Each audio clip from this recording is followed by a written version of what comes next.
was very sad. I was very devastated, yes. And it showed when I saw my result eventually. How did I bounce back? Not allowing your potential to flow when you're only living to the last minute to rush. Pressure is force over area, right? So if the area is little, right, I mean your pressure will be much, basically. So like try to increase the area, you get, like space it out. It's not enough for you to actually know the strategies that it takes to do academic excellence, but what you need is to learn from people that have actually gone ahead of you and people that have done the things that you want to do. So that's why today I'm going to be interviewing a couple top students that will be sharing with us their own personal, adventures in academics and how they've been able to cope everything. So please, your name and then your talk. Hi, my name is Jedidiah. I am in international relations. 400. My name is Chukemeka Oken Testimony. I'm studying electrical and electronics engineering. My name is Honor Kosi. I'm studying IC Information and Communication. This is Dumininu. I'm in 500 level civil engineering. So did you ever face setbacks or bad results, and how did you bounce back from them? Hey, I did. Well, this was second semester. As a very diligent student that I am, I went for my classes, but this was a general course, and the lecturer was like, when they released the attendance 2 days before exam, they told me that I discovered that I had 4 attendance missing. The one already cancelled 2. Then I had extra 2 missing, and I'm like, what's going on? And that semester, I spent my entire exam period running around, going to from my department. My department is EIE, so EIE is the furthest department in the entire school. You are going all the way out, almost out of the school to get to your department. And I was going from ALDC to EIE building, and I was really looking for a way to sort that issue out. And because of that, I wasn't really focused to read on my exams. I didn't see the point for me, because I was like, how would I put so much effort in the entire semester and one was going to ruin the result I want to get? I was very sad. I was very devastated, yes. And it showed when I saw my result eventually. How did I bounce back? I had to go and meet people and tell them this is where I am, this is what I'm going through. Because that incident, by the time I saw my results in other, my grades in other courses, it made me start doubting my intelligence. I was really questioning myself. So I had to actually go and meet people.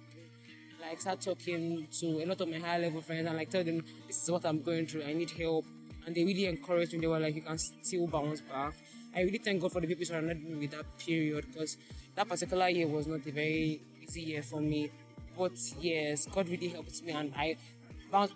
God made me realize, okay, I was scared. I was very scared, and because I was not coming to now do my departmental core courses, so God showed me, okay, that I was really scared, that the spirit of fear was what actually caging me. And I always say again, I keep saying God, because I don't know how I'll be here even for God. And God really showed me, okay, and helps me deal with that spirit of fear. And once my mind was liberated, my academics picked up. First question for you today is, was there a moment when your academics took a big leap, and what caused it?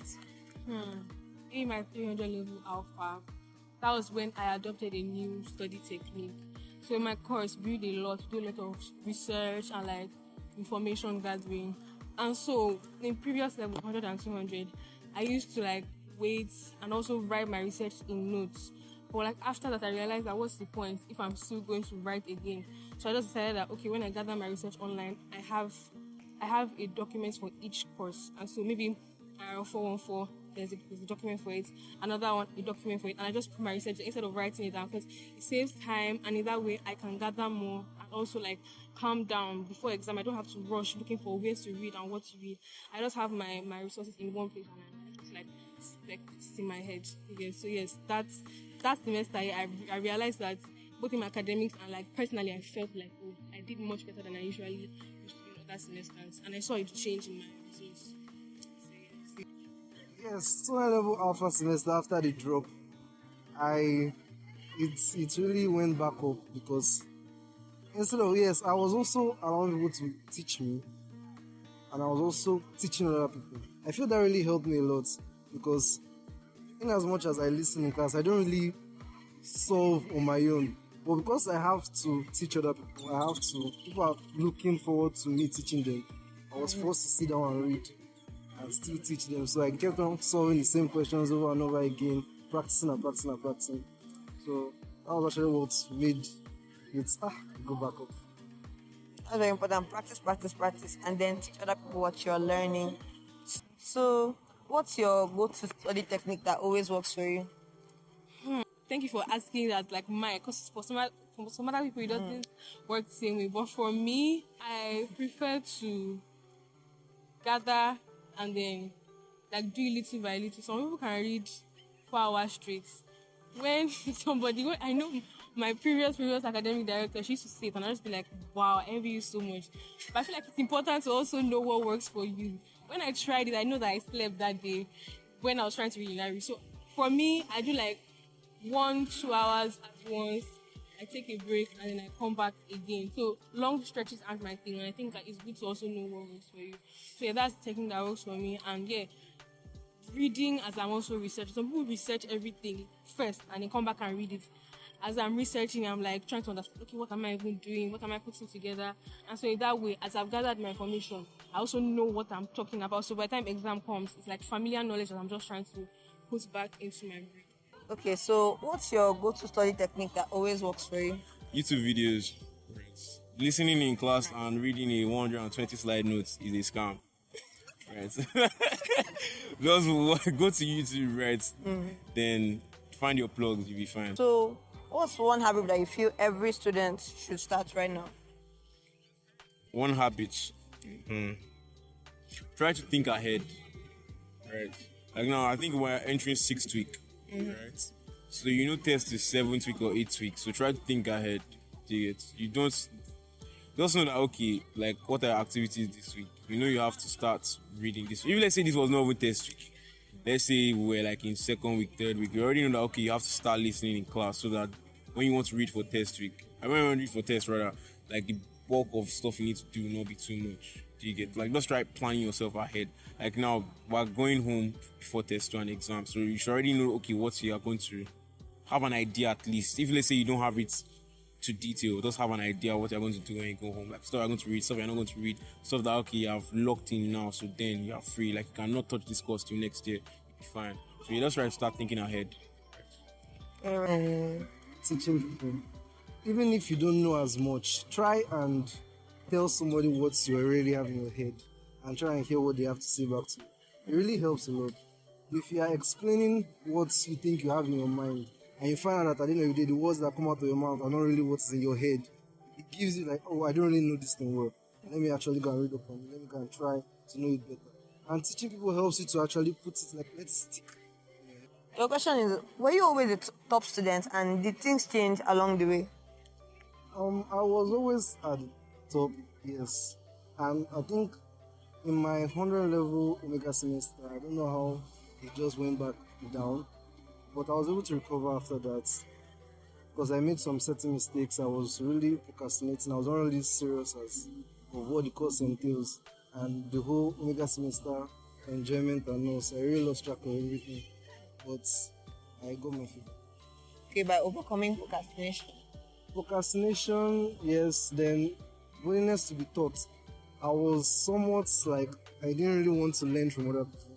Whether I know it or not, I don't really want to learn from you. You don't need to teach me. But I had to kill that mindset, and it really helped me. What's one habit you think holds most students back?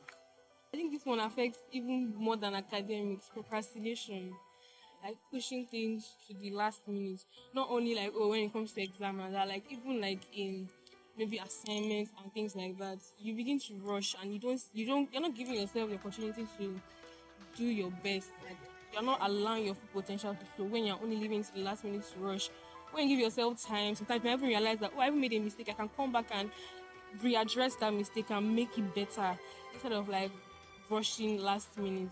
Yeah, and just being intentional. Like if you actually want something, I promise you can get it. You just have to make up your mind to do it. Yeah, but most people are not intentional enough and they realize that they don't see the outcome they want. But when they put their minds to it, they actually see the result they desire. What's the biggest myth that people believe about top students? I would say the biggest myth is that you think they read all the time. Right? Anyone?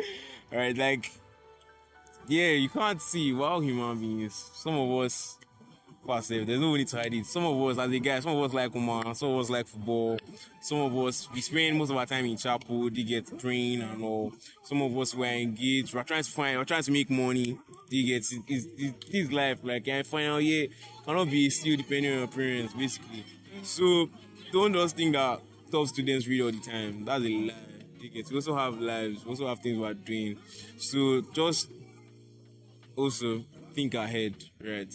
And then know what you need to do. And when you are doing it, just focus. Know that, okay, once you are done with this, this is done. Get out. On to the next. They believe top students are born naturally smart, that they don't really work, they don't really have to work as much. Yes, there are some that don't really have to work as much, but the majority of top students, they put in the work. They put in, I know a particular girl in my course, the best student in my department currently. She doesn't have a life. I'm very serious. She's always they put in the work. They are dedicated and consistent. You see them every morning by 4 a.m. She's up. They read. Don't just think it's natural intelligence and they are just winging it. They actually put in the work to read. Like, you see her making conscious effort to understand what she doesn't understand. So how do you handle academic pressure and high expectations from, like you said, your pops and yourself as well? Okay, how do I handle Academic pressure. okay, pressure is force over area, right? So if the area is little, right, your pressure will be much, basically. So like, try to increase the area, like by also thinking ahead. You get, like, space it out. You get, like, now, let's say for example I have a test tomorrow, right? I'll probably start reading right now. You get, I won't wait for when it's night to start reading. So like, I'm relaxed as I'm reading. I can read maybe like 2 whole topics, and then I can go and start playing, and I'll come back. Then I'll go and start playing again. Do you get? Don't just concentrate it, basically. Increase the area. Yeah, increase the area. Think like an engineering student. What's your number one piece of advice for students entering a new school year? Well, my number one advice would be for them to not be swayed by the whole complexities of the new year or the new level. As you should just pick everything one by one and actually puzzle what is what and how it is.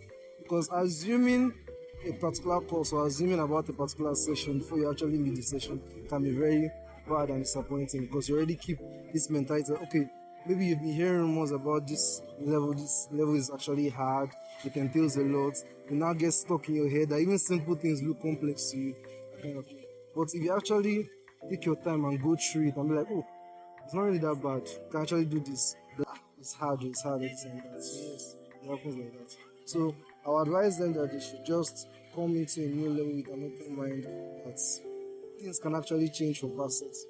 How do you manage your time between school, friends, and reps? Because remember, you guys barely have a life, so I know that for you to do it must be a way. So how do you guys do it? Okay, how me I do it is like, I have, okay, like if say I want to lock in, quote unquote lock in, right? Like, just be fine with being a mean person, but like, it's not mean. Like, if someone wants to talk to you and you're reading, just tell them get out. Right? Like, yes, they'll say you're mean, but then like later you can always talk. And if they're understanding enough, they would understand. But if they are vexing, yeah, it's your results at the end of the day. So yeah. So focus while you're doing the thing you're doing. Yeah, focus what you're doing. Okay. So your final question: how do you personally define success as a student? I define success as a student because, like, in relation to other things, it might not be the same. But as a student, to me, success is when I'm able to attain the goal I've actually set for myself. For another person, it could have been a 5 points, a 4.8, 4.5.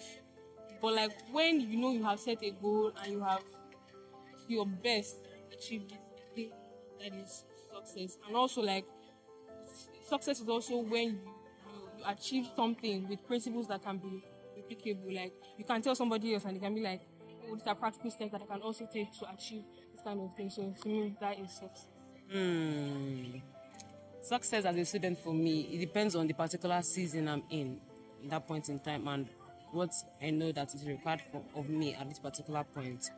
A lot of students think that, oh, as long as you have a very good grade, that's what that matters. Yes, for a very long time in my life, my grades defined success for me. I finally came to the realization that your grades are not just enough. there's something way beyond the grades. There are other like areas of your life, and the goal is to like find a balance between everything you are doing. They are doing many things, and none of them is actually suffering. Success for me is ensuring that, okay, my spiritual life, I'm actually serving God, I'm growing spiritually, I'm growing my relationship with God. My academics, I'm doing very well there. In the sporting activities I engage in, I'm doing well there. In my service unit, I'm serving God to the best of my abilities. This is what defines success for me. How do I define success as a student? Success as a student for me would be me setting goals and actually beating the goals. Not getting the goals, beating the goals. Because it's one thing to like, I feel setting a goal for yourself is like telling yourself you already know what you can do, and you're like, okay, I have to achieve this. By the time you beat that goal you set for yourself, you're like, okay, isn't actually an opportunity for me to improve. So you set another goal and beat that goal by a mile. So that's actually successful. How do I define success? What you are comfortable with without having regrets. Like if you are comfortable with how you read the results that you potentially get and the results you eventually get when you do get it, and you have no regrets, then I feel that's a success. Yeah, but the thing is that most people always have regrets. Okay, what if I read more? What if I didn't sleep? What if the lecturer did not say this? Like you already know that okay, there's already a tendency for a lecturer to be somehow and set rubbish. So like also try to factor that in, and then like whatever you get, accept it. I feel that's a success for you. Thank you so much, Jedidiah, for making our time. Really appreciate it. So, thank you very much, Testimony, for making our time for this video. I really appreciate it. Thank you. Thank you. Thank you so much for making our time for this interview. I really appreciate it. God bless you. Thank you so much, Duminunu. I really appreciate it. And yeah, be sure to watch my other videos as well. Thank you guys so much for watching. And I'll see you in another video. Bye. Bye. That's a wrap. Oh. That's a wrap. I didn't want editing everything. Yes, so. Anyway, the Lord is just talk it to it. Right? Okay. My name is Abraham. I'm in 500 level civil engineering. You know, like one of you to pronounce it now. Okay, this is Abraham. Yeah. Go again. Okay. My name is